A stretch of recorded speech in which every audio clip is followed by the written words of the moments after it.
Buenas tardes, les habla el médico Milton Mesa, médico de la UIS, especialista en docencia universitaria, en derechos humanos, magíster en educación, coordinador de la carrera de medicina de la Universidad de Pamplona, codirector y fundador del Colegio Colombiano de Médicos Generales, que cuenta con resolución del Ministerio de Educación y de Salud para obsequiarle a los trabajadores de salud toda la capacitación que quieran hacer en el área de salud. Si la quieren certificar, se comunican al teléfono 313-313-8611. Nosotros somos entidad educativa reconocida por el Estado colombiano.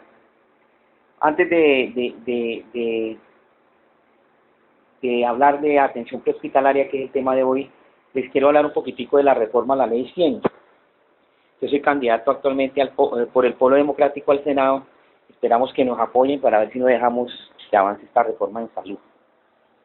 Yo trabajaba en el año 93 en el Seguro Social y era una de las empresas más rentables del país, después de Ecopetrol. Estos señores decidieron que era oportunidad para que todos esos recursos que eran de la salud no quedaran en la función que es salvar la vida de los colombianos, sino que congresistas, expresidentes, tomaron la decisión de sacar los pacientes más jóvenes y más rentables del Seguro Social y meterlos a EPS privadas como Saludco, Sanitas, Comeva, Solsalud, y enviaron al señor Carlos Bolizaza, que era un gordo paisa amigo del señor Uribe, a que dirigiera el Seguro Social. Él juró nunca acabar con el Seguro Social. Todo lo contrario, él compró con los dineros del Seguro Social el Banco Central Hipotecario, que estaba quebrado, y le inyectó toda la plática del seguro al Banco Central Hipotecario y hizo los famosos autopréstamos. O sea que con la plática de la salud de los colombianos le prestó a todos los amigos de la salud del presidente para que montaran sus EPS. Lógicamente esa plata se la robaron y nadie respondió por ese robo multimillonario al Banco Central Hipotecario. No contento con esto, el señor Palacín, presidente de Saludco, y otros, como este señor también, presidente de Solsalud, presuntamente desviaron los dineros de la salud, equipo de fútbol como equipo de La Equidad, vemos Villa Valeria en el Meta, canchas de golf, vemos Cruz Blanca en una empresa de medicina prepagada fuera del país, en Panamá, en Chile, en otras sociedades. Dicen que también en Interbolsa invirtieron en nuestra plática de la salud. Y lo peor de todo es que hay 12 billones de pesos embolatados, según la Contralora, y que si la nueva reforma a la salud, estos son los señores que aprobaron en el Senado la nueva reforma a la salud, está Roy Barreras y su combo, ellos, si aprueban la reforma a la salud, todos esos delitos van a quedar impunes, y lo peor de todo, que lo que se llamaba el POSIGA, que se va a llamar Salud Mía, va a hacer un presupuesto privado, es decir, van a privatizar los recursos de la salud. Lógicamente los hospitales públicos se van a acabar, serán hospitales privados donde tendrán 3 o 4 celadores y la gente se va a morir en las puertas, el que no tenga dinero o no tenga cómo asegurarse, ¿no? De todas maneras, yo les dejo esa inquietud para que voten a conciencia, porque la plática de la salud se la van a robar. Bueno, pero vamos a hablar de atención hospitalaria. Este curso, como le digo, si lo quieren certificar, llaman al 313-313-8611. Nosotros le elaboramos un test evaluativo y se lo certificamos. Es atención prehospitalaria. Por ahora tenemos diferentes cursos.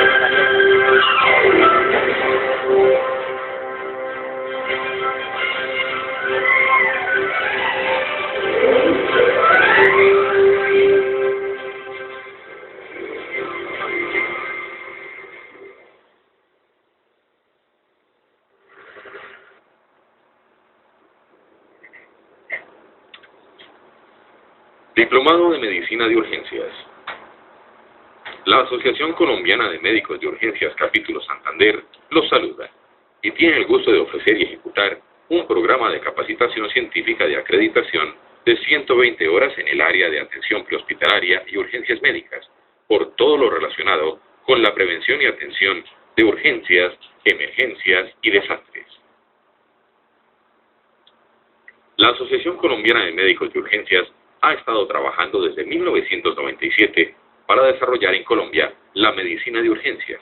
Tuvimos la oportunidad de estar como observadores de la red de urgencias del Hospital Jackson de Miami, donde la atención prehospitalaria está muy adelantada. En los Estados Unidos se inició esta atención hace más o menos 40 años e inició como se encuentra actualmente en Colombia. Y es para nosotros fundamental el desarrollo de la atención prehospitalaria. El programa de preparativos para situaciones de emergencia y coordinación del socorro en casos de desastre en Centroamérica ha venido desarrollándose a nivel del sector salud desde finales de la década de los 70 con la cooperación de la Organización Panamericana de la Salud y la Organización Mundial de la Salud.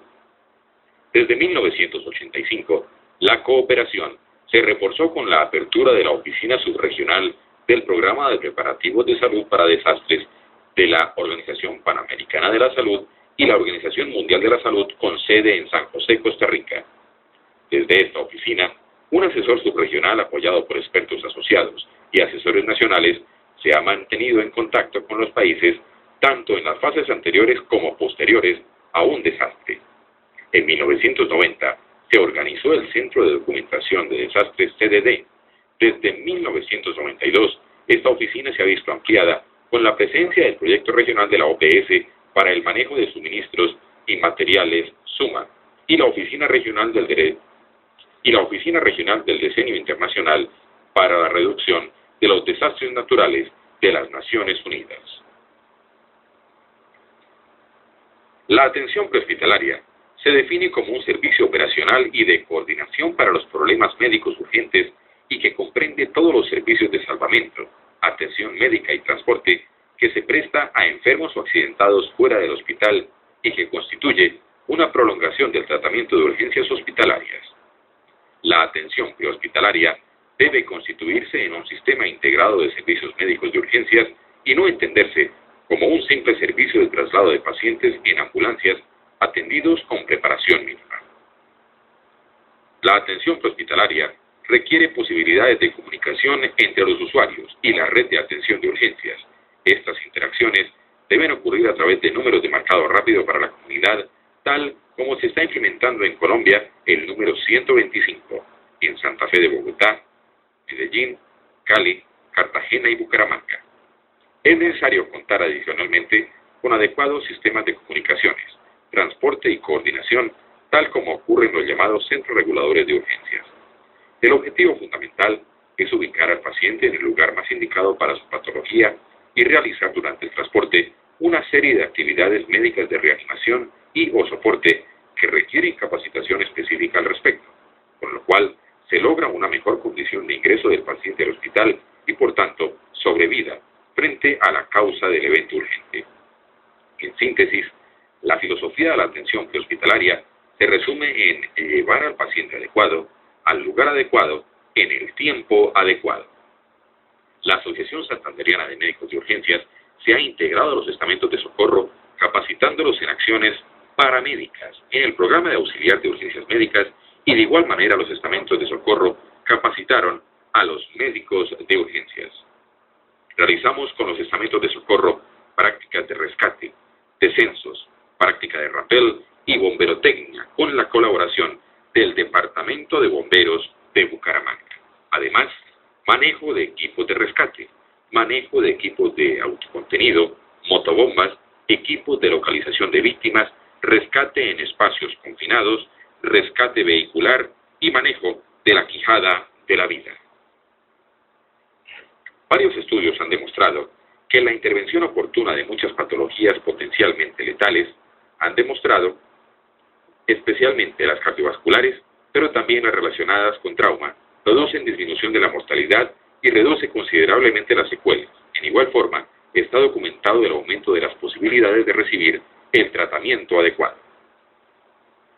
La implementación de la atención prehospitalaria exige motivación y participación activa de los médicos, cooperación entre las instituciones prestadoras de servicio y educación a la comunidad sobre las ventajas, forma de utilización de los recursos disponibles, etc.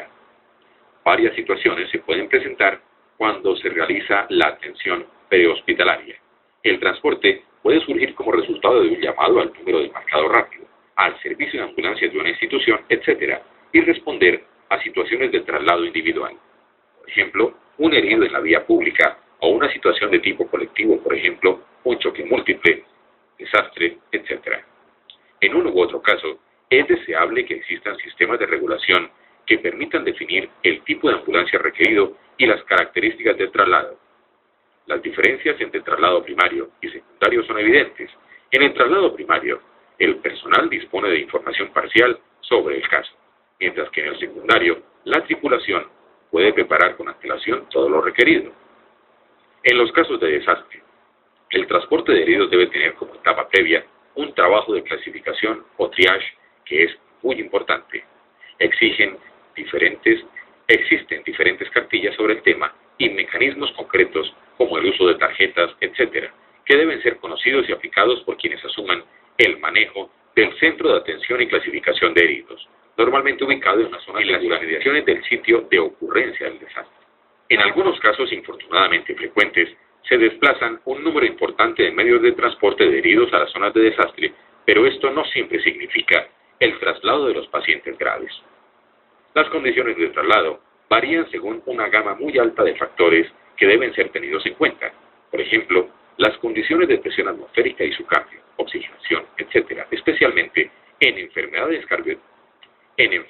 cardiovasculares o pulmonares. Estas condiciones se hacen más críticas en el caso de los traslados aéreos de este tipo de pacientes, por lo cual se recomienda implementar guías específicas para esos casos. La dotación de las ambulancias también tiene variación en el caso de las ambulancias fluviales y se requiere tener en cuenta detalles técnicos, por ejemplo, el doble motor, las luces de emergencia, las señales, etc. Como ya se mencionó, el transporte de pacientes se ha dividido tradicionalmente en dos tipos. Primario, desde el lugar de ocurrencia del evento urgente hasta la institución receptora, y secundario, entre instituciones o hasta el domicilio del paciente, en el caso de la remisión. También es importante tener en cuenta la clasificación de las ambulancias terrestres en cuanto a su ámbito de servicio: traslado simple, asistenciales básicas o asistenciales medicalizadas. Pues de esta clasificación se desprende también el tipo de personal que debe tripular los vehículos y que varía desde auxiliares con formación en el tema hasta personal médico debidamente capacitado. A pesar de los esfuerzos de los últimos años, tanto del sector público como del privado, el desarrollo de la atención prehospitalaria es limitado en Colombia. Se calcula que hasta un 90% de todos los traslados son secundarios y la capacidad de respuesta en términos de traslado primario es escasa, por lo cual puede decirse que solo recientemente se han realizado esfuerzos en este sentido por parte de varios grupos: Cruz Roja, Brigadistas de Cali, grupos de atención medicalizada adscritos a los CRU, etc. Un dato todavía más desalentador es que, con mucho, la forma más frecuente de traslado de pacientes en nuestro país continúan siendo los taxis. En el documento sobre centros reguladores de urgencias, hemos planteado estos lugares como instancias de coordinación que integran el transporte, las comunicaciones y la capacidad de respuesta de las instituciones, lo cual en últimas es la forma correcta de operativización de la atención prehospitalaria.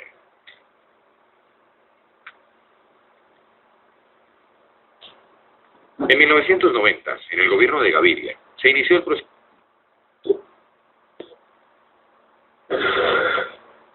desde hace direcciones diferentes. La atención se retarda esperando ayuda externa. A pesar de que los planes están escritos, en muchas instituciones estos no se ensayan y no se vuelven cultura para el personal. Así que cuando sucede la emergencia, se siguen haciendo las cosas como siempre y la mayor demanda de atención hace que se realice una priorización de manera equivocada y, por lo tanto, una mala utilización de recursos. Terremotos. La superficie terrestre está conformada por placas que se mueven en direcciones diferentes y chocan entre sí. Por ejemplo, la placa de Sudamérica colinda al occidente con la placa de Nazca. La primera se desplaza de oriente a occidente y la segunda en sentido contrario. El choque de las placas, lento pero continuo, desde hace miles de años ha hecho que se produzcan cambios en la superficie terrestre, tales como la formación de cordilleras y fricciones que ocasionan una enorme acumulación de energía. Este es un proceso lento que provoca fuertes deformaciones en las rocas al interior de la Tierra, las cuales al romperse súbitamente hacen que la energía acumulada se libere en forma de ondas y sacuda la superficie terrestre. Estos son los terremotos. El 7 de marzo de 1964, Alaska es devastada por un gigantesco terremoto que registró 8,4 en la escala de Richter.